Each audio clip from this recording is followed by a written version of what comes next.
നമസ്കാരം, whites and ടോക്സിലേക്ക് ഏവർക്കും സ്വാഗതം.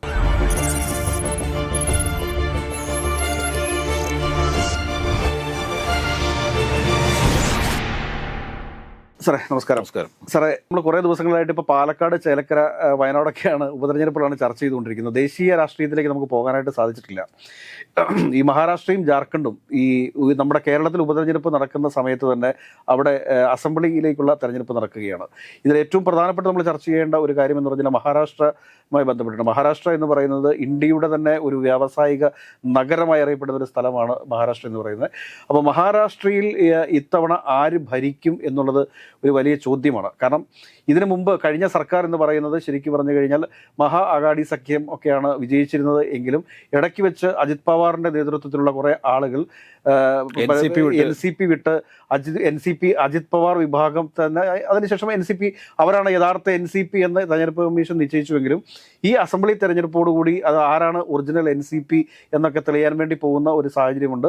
അതിനിടയിൽ അജിത് പവാറിനോട് ശരത് പവാറിന്റെ ഫോട്ടോയോ മറ്റു കാര്യങ്ങളോ ഒന്നും തെരഞ്ഞെടുപ്പിൽ ഉപയോഗിക്കാൻ പാടില്ല എന്ന് ഹൈക്കോടതിയുടെ ഉത്തരവ് വരുന്ന സാഹചര്യങ്ങളൊക്കെ ഉണ്ടായിരുന്നു. അപ്പോൾ ഇത് വലിയ ചോദ്യചിഹ്നമാണ്. കാരണം BJPയും NCP NCP അജിത് പവാർ വിഭാഗവും അതോടൊപ്പം തന്നെ ശിവസേന ഷിൻഡെ വിഭാഗവും ഒക്കെ ചേർന്നുള്ള ഒരു സഖ്യവും, അതോടൊപ്പം തന്നെ ശിവസേന ഉദ്ധവ് താക്കറെ പക്ഷവും NCPയും അതോടൊപ്പം തന്നെ കോൺഗ്രസും ചേർന്ന മഹാ അഗാഡി സഖ്യവുമാണ് അവിടെ രണ്ട് ചേരിയിലായിട്ട് ഇന്ന് മത്സരിച്ചുകൊണ്ടിരിക്കുന്നത്. പക്ഷേ നമുക്ക് പുറത്തേക്ക് വരുന്ന വാർത്തകൾ ശരിയാണ് എന്നുണ്ടെങ്കിൽ അവിടെ വീണ്ടും മഹാ അഗാഡി സഖ്യം തന്നെ അധികാരത്തിൽ വരും എന്നുള്ളതാണ് അറിയാൻ വേണ്ടി സാധിക്കുന്നത്. കാരണം അവിടെ ഷിൻഡെ പക്ഷത്തിനൊന്ന് കഴിഞ്ഞ ലോക്സഭാ ഇലക്ഷനിലൊക്കെ നമ്മൾ കണ്ടതാണ്, വളരെ ദയനീയമായ ഒരു പെർഫോമൻസ് ആണ് അവർ കാഴ്ചവെച്ചിട്ടുള്ളത്. അതോടൊപ്പം NCP അജിത് പവാർ വിഭാഗത്തിനാണെങ്കിലും അജിത് പവാറിൻ്റെ ഭാര്യ തന്നെ ബാരാമതിയിൽ തോക്കുന്ന കാഴ്ചയൊക്കെ നമ്മൾ കണ്ടതാണ്. അപ്പം അവരല്ല NCP എന്ന് അവർ തന്നെ കഴിഞ്ഞ ലോക്സഭാ തെരഞ്ഞെടുപ്പിൽ തെളിയിച്ചിരിക്കുന്ന ഈ ഒരു സാഹചര്യത്തിൽ ഇത് മഹാരാഷ്ട്ര സംസ്ഥാനത്തേക്ക് നടക്കുന്ന ഈ തെരഞ്ഞെടുപ്പിൽ ആര് വിജയിച്ചു കയറും എന്നുള്ളത് ഒരു വളരെ വലിയൊരു ചോദ്യചിഹ്നമാണ്. അവിടുത്തെ വിവിധങ്ങളായ പ്രശ്നങ്ങളുണ്ട്. ഇപ്പോഴും അവിടുത്തെ കർഷകരുടെ പ്രശ്നങ്ങളുണ്ട്, ഇപ്പോൾ പഞ്ചസാര മില്ലുകളുടെ പ്രശ്നങ്ങളുണ്ട്. ഇതൊക്കെയായിട്ട് ബന്ധപ്പെട്ട് അതോടൊപ്പം തന്നെ അവിടെ ചില സഹകരണ സംഘങ്ങളുമായി ബന്ധപ്പെട്ട ചില പ്രശ്നങ്ങളുണ്ട്. അപ്പോൾ ഇങ്ങനെ ഒരുപാട് വിഷയങ്ങൾ ചർച്ച ചെയ്തുകൊണ്ട് തന്നെയാണ് മഹാരാഷ്ട്ര തെരഞ്ഞെടുപ്പ് മുമ്പോട്ട് പോയിക്കൊണ്ടത്.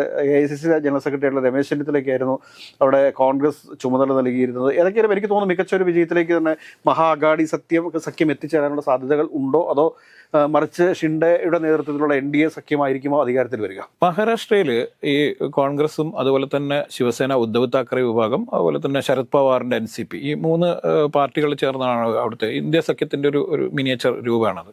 ഇപ്പം മഹാരാഷ്ട്രയിൽ രാഷ്ട്രീയം എടുത്ത് പരിശോധിക്കുന്ന സമയത്ത് എപ്പോഴും ശരത് പവാറിന് വലിയ മേൽക്കൈയുള്ള ഒരു സ്ഥലം കൂടിയാണ്. നമുക്കറിയാം, ബോംബെ സിറ്റി എന്ന് പറയുന്നത് യഥാർത്ഥത്തിൽ ശരത് പവാറിന്റെയും അതുപോലെ തന്നെ കോൺഗ്രസിനും അതുപോലെ തന്നെ ഉദ്ധവ് താക്കറെയുടെ ശിവസേനയ്ക്കും, ശിവസേന നേരത്തെ പിളരുന്നതിന് മുന്നിൽ ശിവസേനയായിരുന്നു ഏറ്റവും വലിയ ഒരു പ്രധാനപ്പെട്ട ശക്തി. നേരത്തെ മുംബൈ എന്ന് പറഞ്ഞ ബാൽ താക്കറെയും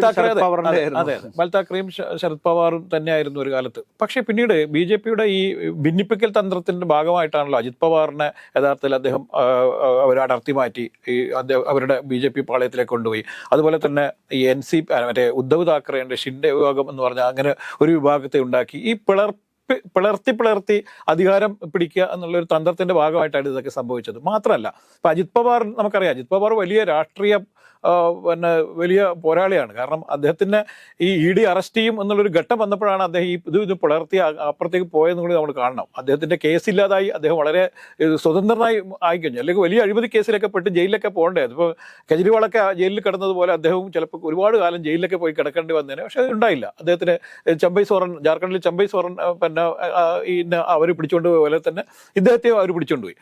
പക്ഷേ ഇതൊക്കെ ജനങ്ങൾ, അവിടുത്തെ വോട്ടർമാർ എന്ന് പറയുന്നത് വളരെ പ്രബുദ്ധരായ വോട്ടർമാരാണല്ലോ. അപ്പോൾ തീർച്ചയായിട്ടും വ്യവസായ നഗരം എന്നുള്ള രീതിയിലും പിന്നെ ഏറ്റവും കൂടുതൽ ഗ്രാമീണ പ്രദേശങ്ങളുള്ള സ്ഥലം കൂടിയാണ്. ഇപ്പം കഴിഞ്ഞ പാർലമെന്റ് ഇലക്ഷന്റെ സമയത്ത് നമുക്കറിയാം, നാഗ്പൂർ എന്ന് പറയുന്നത് BJPയുടെ RSSന്റെ ശക്തി കേന്ദ്രമാണ്.